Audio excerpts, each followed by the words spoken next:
last night Leah and I tried to get some work done on the Excalibur, and it got really cold out. I finished welding up the door, the last patch in the door, and then Leah laid out a template to cut out some sheet metal out of the roof, the part that we had cut off before, and then we attached it to where the old windows were,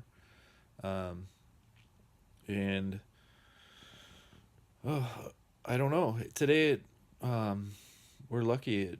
There's about 6 inches of snow so far, and I don't know.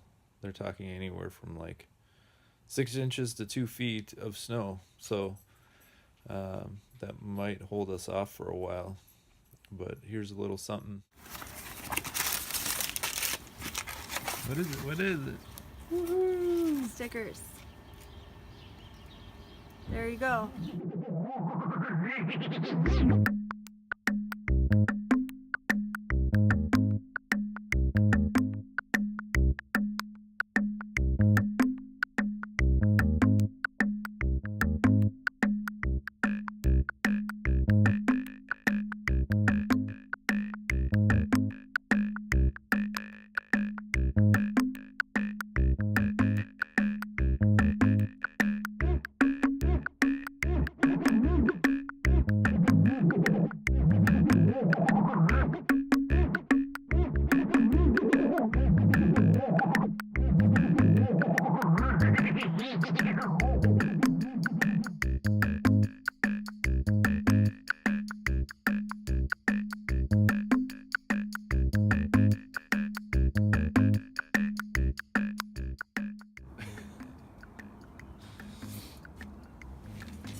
What do you think?